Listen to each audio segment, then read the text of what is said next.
Greetings, everyone. This is Rock and Roll Spell Connection with the Weekly Comic Book Runner. We've covered most of this week's Marvel books already. Now it's on to the rest of this week's Marvel books and this week's DC books. Kicking things off with Avengers number 48. Where we left off, the Winter Guard had managed to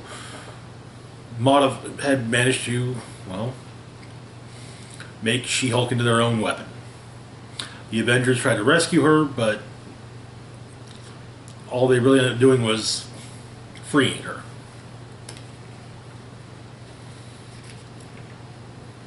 The issue begins in Bagalia. Gorilla Man's having a drink in a bar. For those unaware, Bagalia is a nation ruled by supervillains. But in fact, the issue itself is by and large narrated by Gorilla Man, talking about how he can't die. And sure, there was a point where people used to come to, try and kill him and become the Gorilla Man all the time. Now, no one hunts him anymore.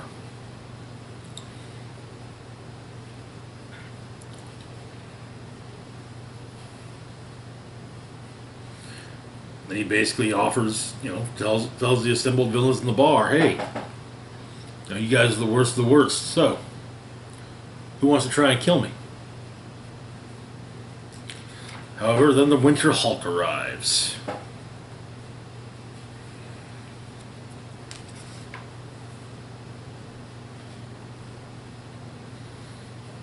And before she can leave with him, however, the assembled villains in the bar, well, they want him. Gorilla Man even asked to be left with them, but yeah, she levels the bar.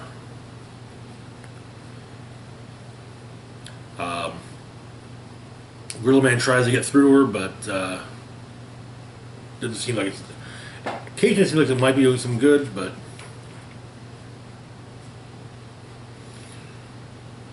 she shows him bite marks on her neck, and we get a flashback showing that apparently the vampires who've settled in Chernobyl, they fed on She-Hulk, draining her, making it easier to break her. Which kind of follows suit with what other storylines involving Dracula of late. But we're going to go to Chernobyl, where Blade, who was kind of sort of the sheriff of as he put it, Suckhead Town, is standing over burning remnants of many a dead vampire, and, well, some dying, which he finishes off. And he brings up Dracula trying to use other superhuman blood for his legions, namely Wolverines.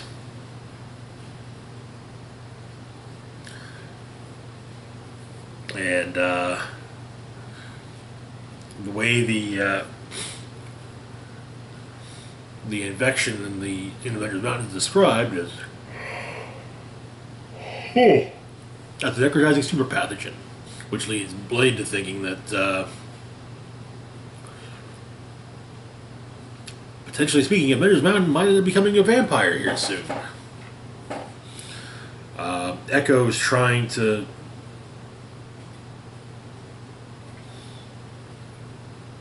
figure things out, including with Thor, but Thor definitely does not want to speak with her, at least at the moment.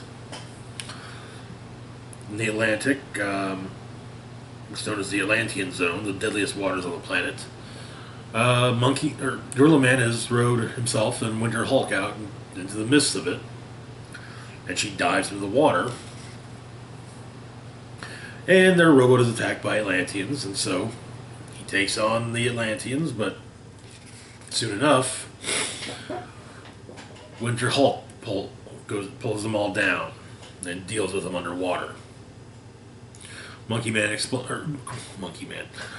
The criminals and the super criminals in the bar call him Monkey Man. Gorilla Man states that the Red Room has been building inhuman murder machines since the Cold War, but Winter Hulk might just be their starry night. Their exile on Main Street. Their John Carpenter's the Thing. Their Rumble in the Jungle. Their Macallan 1926 single malt. But Gorilla Man's kind of thinking that maybe, maybe one of those overgrown goldfish will wake up and be in for a big hairy surprise. But it turns out that Winter Hulk has been tasked with assassinating Namor. And Red Widow, as well as some of the other, some others, are taking a massive nuke down there to wipe Atlantis off the floor of the ocean. The issue ends with Gorilla Man bleeding and diving into the waters. Very. I kind of like the whole bit where with Gorilla Man going over all the various high points. John Carpenter's The Thing, Starry Night, Exile on Main Street, so on and so forth. And we now get an idea of what the plot, what the Russian plan is. It could also be guessed that destroying the vampires is part of the plan as well. Make She-Hulk think that, or make Winter Hulk think that she's getting good old-fashioned revenge. But to be honest, the Winter Guard likely sees the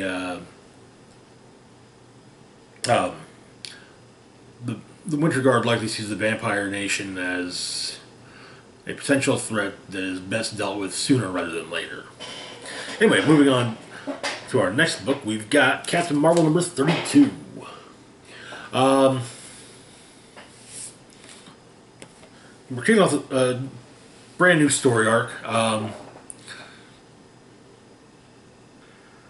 We've had battle with Ove and dealing with Ove trying to and Carol basically removing his link to magic. Before that, there have been various others, including Carol's kidnapping and control by Vox Supreme. So the issue begins. Carol's enjoying his day off flying. Doing nothing when she's attacked by apparently herself. So she fights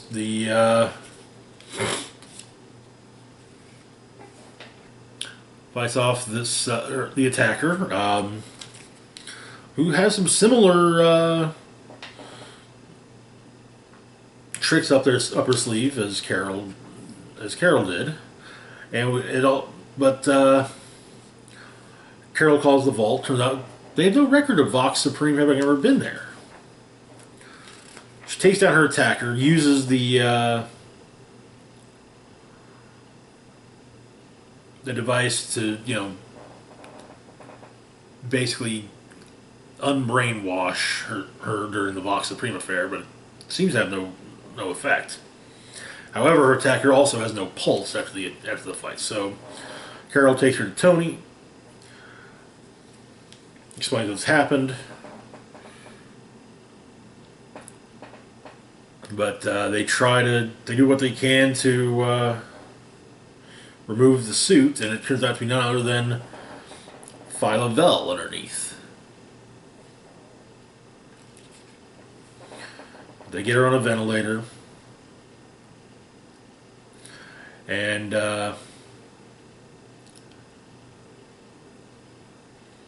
but Phyla explains that Vox Supreme is collecting marbles,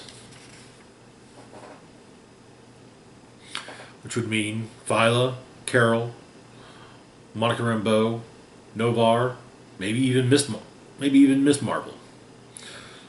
So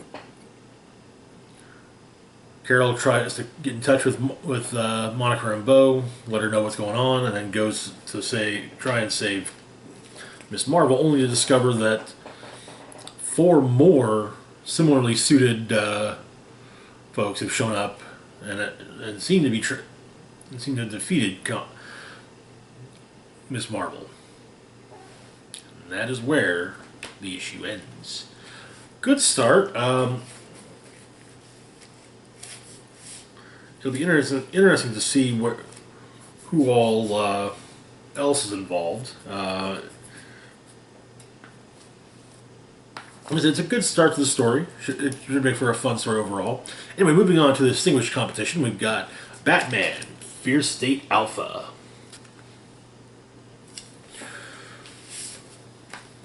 Where we left off in Batman last month, Peacemaker 1 had taken a face full of fear toxin from Scarecrow, and Batman was in the clutches of the Scarecrow. Now, the way part of this issue goes, I'm kind of thinking that basically the kind of framing device of sorts in the recent issues of Batman, which had Batman in the clutches of the Scarecrow, likely had to take place between the end of the most recent issue of Batman and Fear State Alpha. But Simon Saint is putting his plan into motion. So the issue begins many months ago with Simon Saint visiting Jonathan Crane, and he's made it. He apparently he paid off Dr. Arkham so he could do so, but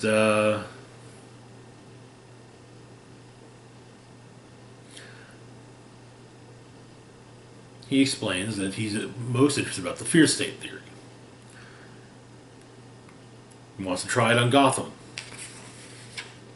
Crane explains that there are some things he would need if he was to work with Saint. Mad Hatter's mind control tech. A significant number of chemicals, lab space, and a good deal of burlap, straw, and rope. $25 million in the account of his choosing. And they pretty much confirmed that, yeah, Joker didn't do the A-Day attack. But finally, what Crane wants more than anything is credit. Which actually kind of makes sense for Future State. As Future State seems to be set, the Future State Batman books appear at least to be set kind of in the aftermath of the Gotham books, or of the current Gotham books. But in Future State Harley Quinn, Crane was well regarded once again, and not. Though he was still secretly Scarecrow. But, yeah. Scarecrow's got Batman hostage. The Gotham news media is scapegoating the Unsanity Collective.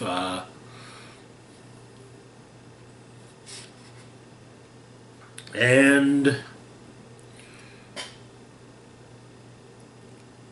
Peacemaker 01 is reeling from the effects of the face full of fear toxin he took in the ruins of Arkham Asylum.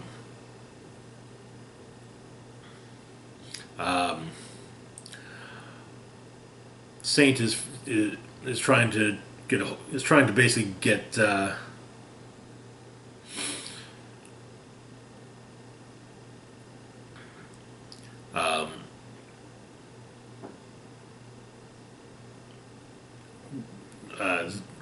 Peacemaker 01 back under his control, but he turns out to have a problem as the developers working on the software, well, they listened to him and they didn't make him nigh on impossible to hack, including by themselves.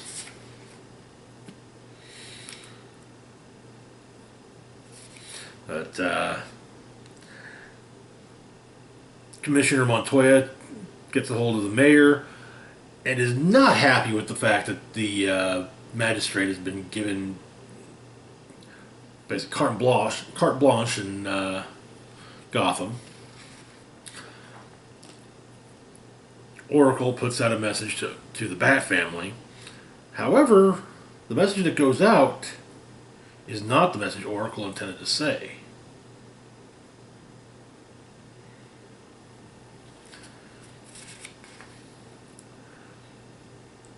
Saying that Batman is dead, and the only people that can save the people of Gotham are themselves. But the anti-Oracle then contacts Oracle through her, just her.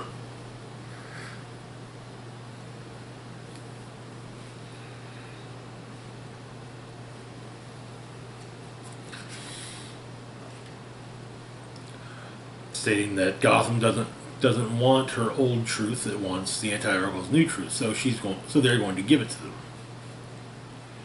and cuts off Oracle's system. Elsewhere, so in the last issue of Batman, Ghostmaker and Batman are talking with Harley and the Gardener about trying to find a place for the Insanity Collective. And Harley made a suggestion underneath the city in what's referred to as Eden, where apparently Ivy is.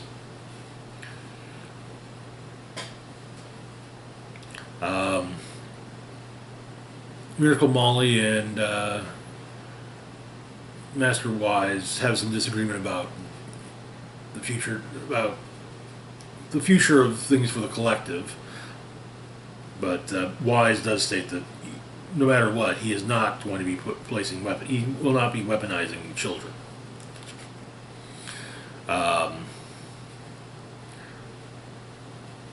Harley goes to talk to Ivy, but it does not go as planned because it's not all of Ivy. This is very much Queen. This is Queen Ivy basically, and yeah. She's not one to suffer people too well.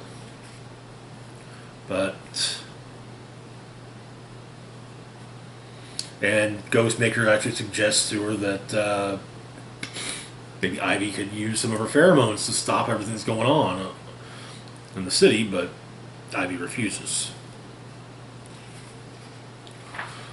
But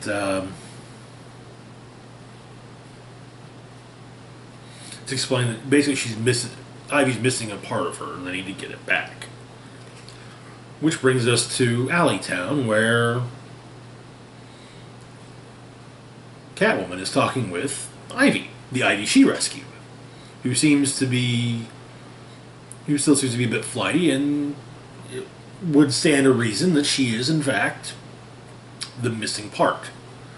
But she's not. But Selena says she's not going to let anyone take Ivy again, and asks some of the strays what the word is. And the word is Batman's dead, but yeah. Catwoman is not to believe that.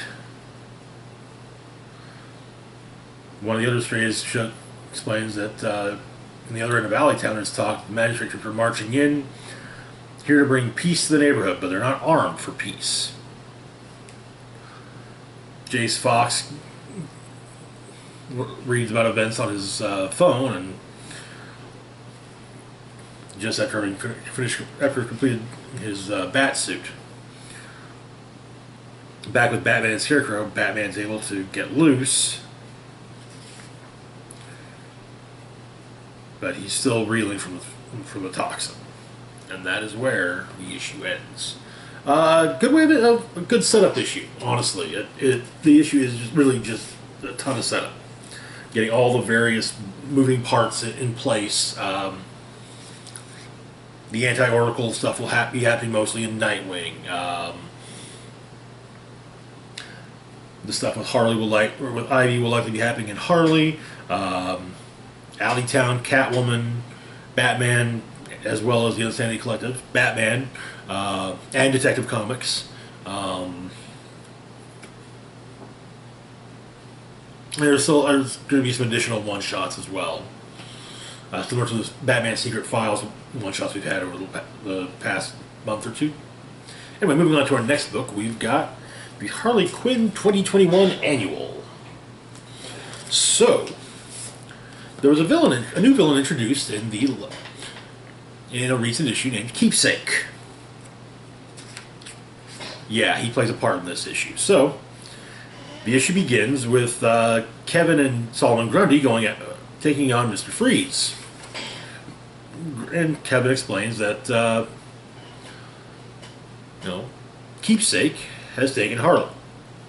And they don't want to know if maybe Freeze has a lead. So, Kevin and Harley were hanging out. They went to a skate park to go skating, and then Keepsake showed up. And we get his whole spiel. He was a former Joker henchman, fairly obsessed.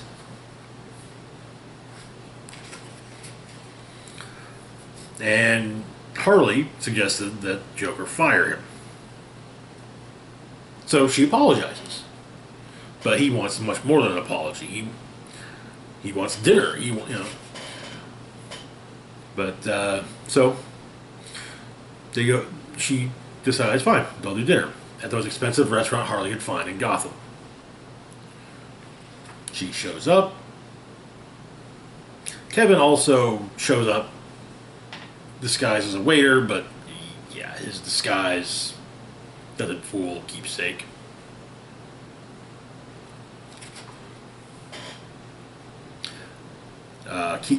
A message of Keepsake, but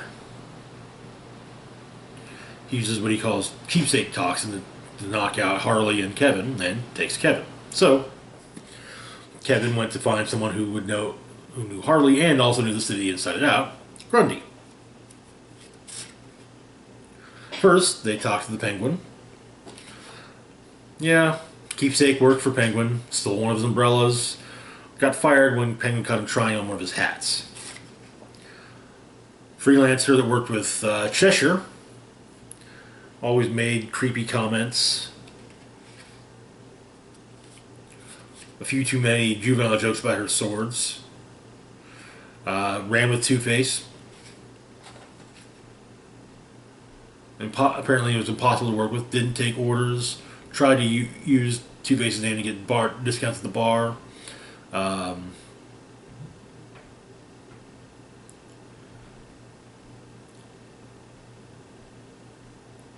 Riddler, Killer Moth.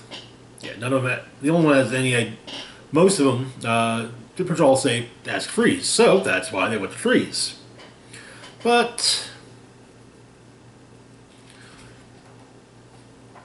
Freeze offers his help in exchange for a favor from Kevin and Grundy.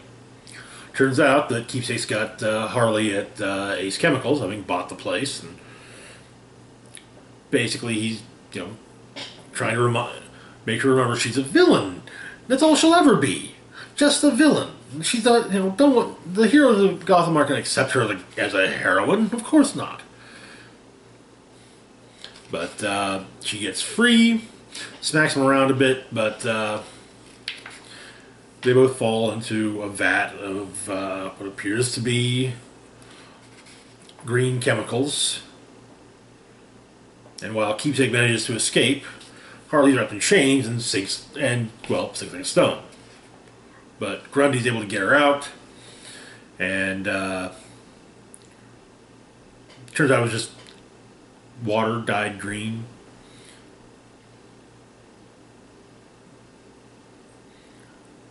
Kevin very briefly recounts what all they went through to get to find her, and Harley, and Grundy have a bit of a group hug.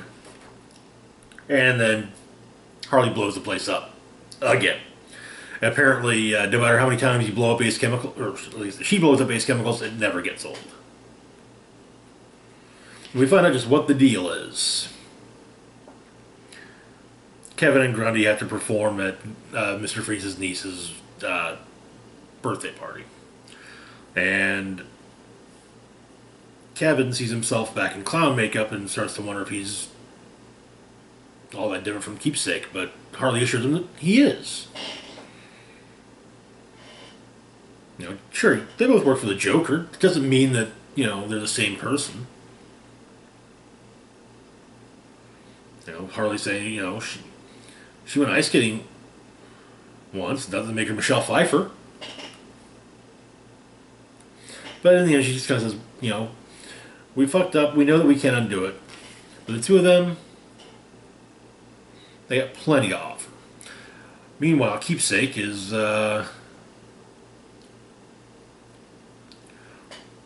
working on new gear and explaining that his gimmick, and he explains that his gimmick is not just solo weaponry, and he loves being underestimated. And that is where the issue ends. Okay. It was nice fun. Did a little more with Keepsake. This is probably one of the stranger annuals for me because, like, on the one, it does feel connected to everything else that's been going on in the Harley book, but at the same time, it doesn't. It's just kind of weird middle ground. But it's stated that Keepsake is supposed to be returning in the next coming issues of Harley Quinn. So we'll see from there. It wasn't a bad story though. I kind of like continuing to go on with the whole the entire Harley's going out and trying to get forgiveness. Trying to make amends for some of the mistakes she's made, and at the same time Kevin kind of is trying to do the same thing. We also learned that apparently Keepsake, I should have mentioned earlier, but yes, Keepsake, while working with Hugo Strange, did something to the various, helped to do something to the various clowns. Anyway, moving on to our last book of the week, we've got Infinite Frontier number 5. Where we left off, the two carriers had crashed on Earth Omega. One with Roy Harper and the Infinity Inc. members of Infinity Inc. And one with the and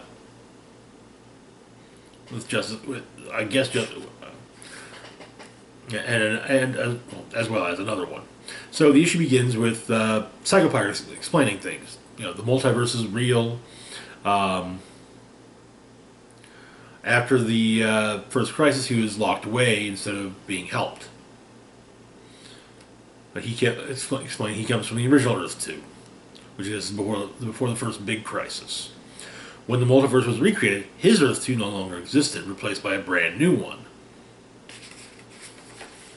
But we learned this is him This is the recruitment speech that he gave all the members of Injustice Incarnate, which includes Director Bones. So we got Director Bones, we've got Machine Head, Magog, a Sinestro Corps, Joker, Lady Quark, Captain Atom, Superwoman, Fate, a giant Nazi robot, Dr. Savannah. So yeah.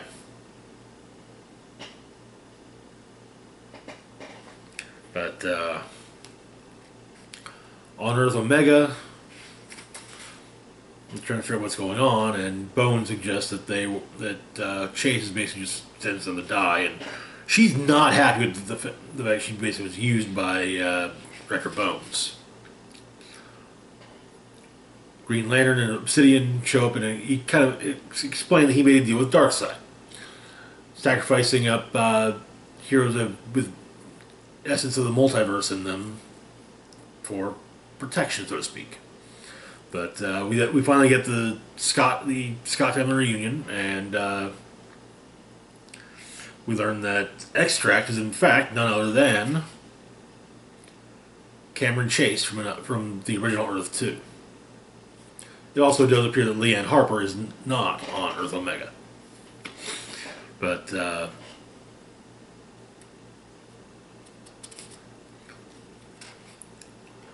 Infinity Inc. is the JSA goes up against Injustice Incarnate, who have Justice Incarnate held prisoner.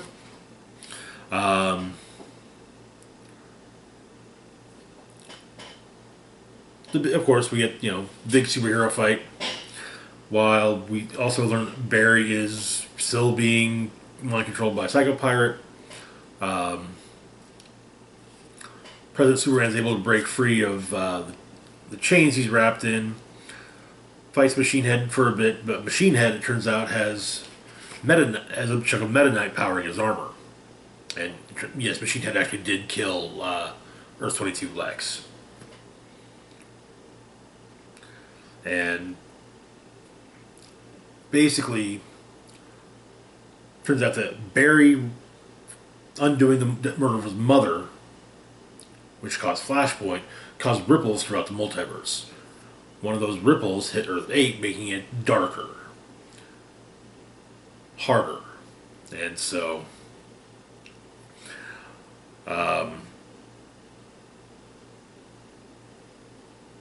turns out Machine Head sent for Flashpoint Batman, because while he wanted to torture the Flashpoint Earth, it's gone. So he'll just have to, torture Flashpoint Batman to get his revenge.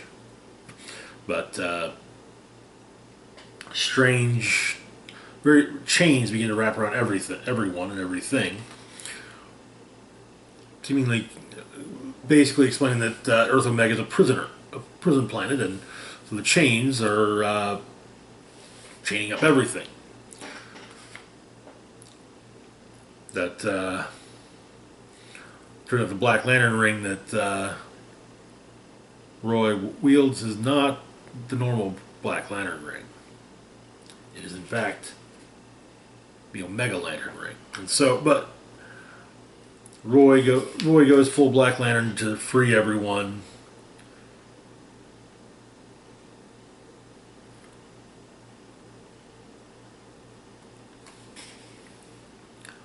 Which allows for yet another assault. However,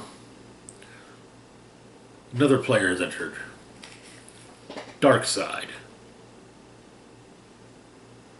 Who explains that with his Omega Lantern at his side, he controls all. His Omega Lantern being, of course, Roy. And that is where the issue ends. Infinite Frontier has actually been really cool.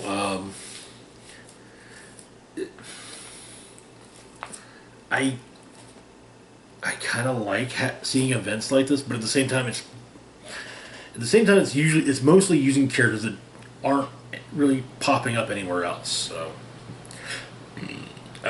anyway, and the story's been great too. Multiversal stuff's always fun to me. I'm a huge fan of Elseworlds and what ifs type concepts. So yeah. But anyway, that's going to do it for this week's roundup. As always, feel free to like, share, and subscribe. Links to my Facebook, Twitter, Patreon, and PayPal can be found in the description box down below. This is Rock and Roll Spock signing off, saying live long and rock hard.